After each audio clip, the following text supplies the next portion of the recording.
नमस्कार, news 24x7 India में आपका स्वागत है। मैं हूं आपके साथ नेहा। धरनास्थल पर कांग्रेस विधायक बाबू जनबरेल खुद पहुंचे और किसानों के साथ बैठ गए और कहा कि किसान आज भी अपनी मेहनत से देश को अन्न दे रहा है। प्रशासन को उनके दर्द की समझ नहीं। हार्वेस्टर को जब्त कर खेतों की बर्बादी की ओर धकेला जा रहा है। जब तक मशीन नहीं छोड़ी जाएगी मैं यहां से नहीं हटूंगा। धरनास्थल पर एसडीएम गगन सिंह मीणा, एसडीओपी राजीव गुप्ता, तहसीलदार मनीषा मिश्रा और इसके साथ ही आरटीआई सत्यम सिंह गुर्जर सहित पुलिस बल तैनात रहा। लगातार बातचीत के बाद देर शाम प्रशासन ने मशीनों को किसानों को वापस कर दिया। 7 घंटे चले धरने के बाद जब किसानों को उनकी मशीन लौटा दी गई तब जाकर मामला शांत हुआ। लेकिन ये घटना एक गहरा संदेश दे गई कि किसानों की आवाज अब अनसुनी नहीं रहेगी। आज भी किस गांव में किसान यह चर्चा कर रहे हैं कि हमारे मुद्दों को अब राजनीतिक खेल में ना घसीटा जाए। किसान केवल मेहनत का सम्मान चाहता है, न राजनीति का मोहरा बनना। किसानों के हित की रक्षा केवल भाषणों से नहीं, समझदारी भरे निर्णयों से होती है। वही खेतों में खड़ी फसलें प्रशासनिक आदेशों की कीमत नहीं समझती, तो उन्हें समय पर मशीन, मेहनत और सम्मान चाहिए। श्योपुर बड़ौदा की यह घटना प्रशासन को यह याद दिलाती है कि कानून के साथ साथ करुणा भी जरूरी है, और यह भी जब किसान दुखी होता है तो लोकतंत्र की नींव हिलती है। और कांग्रेस नेता जिलाध्यक्ष मांगीलाल फौजी, कार्यकारिणी अध्यक्ष अंशु शुक्ला, रितेश तोमर, संजू कुशवाहा, कांग्रेस के सभी कार्यकर्ता मौजूद रहे। श्योपुर से गुलाब सिंह मारू की देखिए खास रिपोर्ट। चुना हुआ प्रतिनिधि हूँ, हम मोबाइल में फोटो देख रहे हैं। कलेक्टर साहब के एसी में चेंबर में वो नाश्ता कर रहे हैं, वो है कौन है? जब मैं चुना हुआ हूँ, 1 लाख मतदान दिया, जिस कानून का मंदिर में का मैं एक मेंबर हूँ, आप मेरी दिन भर से भूखा प्यासा एक रोड पे आपने बैठान रखा। एक आप मजिस्ट्रेट हो, पढ़ी लिखी हो, भगवान ने आपको इस पोस्ट पे दिया, ये विचार तो करना चाहिए कि एक प्रतिनिधि एक रोड पे दिन भर बैठा है। मुद्दा क्या है? कोई मर्डर का, अन्याय का, हमने आप कोई प्रशासक से कोई अवदौर गुजार किया हो तो इतना मुझे मौका मिलना चाहिए। ये किसानों की 20 लाख 30 लाख की मशीन खरीदते हैं, वो अपना धंधा करते हैं। किसान को धान की फसल पक चुकी है, अब ये तो बाद का मामला। पलारी अलारी का पहले नाश तो आने दो हमको, कटाई तो शुरू हो हमारी, फिर बैठ के आपसे हम बात करेंगे। कोई डिसीजन निकलेगा तो वो भी निकालेंगे। छोटा किसान की क्या स्थिति है, बड़ाओं की क्या। आज मैं बड़ा किसान, आप मैं चुना हुआ हूँ तो आप मेरे से स्टार्ट चालू करो।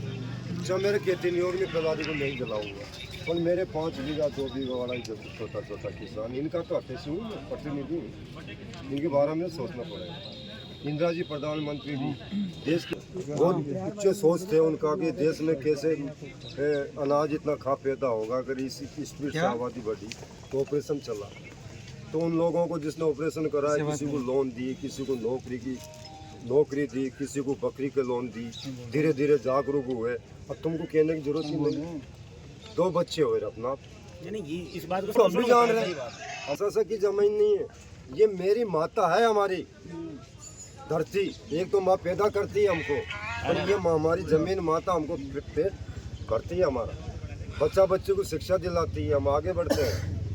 ये हमारी माँ है, हमारी माँ को हम बर्बाद करेंगे क्या? ठीक है, आप लोग अभी मोहन जी मुख्यमंत्री जी की जमीन हो आप इसे बता दो, या बिरला जी का कोई आदेश आ गया हो फैक्ट्री लगाने का, तो ये तो हमारी माता है। ये जो बैठे हैं कुर्सी पे, सरकार चला रहे हैं, आइए कानूनी काम के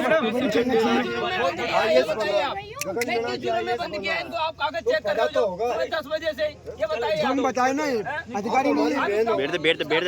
जमीन में हमारी माता है, जुर्म बता दो। चलो हम बैठे हैं, छोड़ो तो छोड़ो, मत छोड़ो, ये नहीं छोड़ो। ये गाड़ियाँ पकड़ी हैं और उसमें किसी के आपने कार्रवाई की, और क्या कल रास्ते में 2 गाड़ियाँ आई थी, उनको आरटीओ और उनके कलेक्टर महोदय के निर्देशन में चेकिंग करने के दौरान पकड़ा गया। सुरक्षार्थ थाने में रखवाया गया था, और अभी उनके जो भी दस्तावेज थे आरटीओ विभाग द्वारा चेक किए गए, और जिन गाड़ियों के दस्तावेज सही पाए गए उनको रिलीज किया। साथ ही उन लोगों को ये भी बताया है कि हमें किसी भी हालत में पराली नहीं जलाना। वो जहाँ पे भी गाड़ियाँ वो काट रही हैं धान वगैरह, उन सबको ये बताया है कि आप जिसके खेत में भी काट रहे, उन सभी को ये संदेश दें कि हमें पराली जलाना नहीं है, हर हाल में उनको काटना है, वो किसी भी विधि से काटना पड़े। एक जो इसकी गाड़ी को किस लिए रोका है अभी तक, किस लिए कारण रोका गया? सभी गाड़ियों के कागज चेक हो रहे थे। आरटीओ विभाग ये बात बता सकता है कि क्यों रोका गया था। मेरे यहाँ जैसे सामने चेक हुए तो छोड़ दी गई।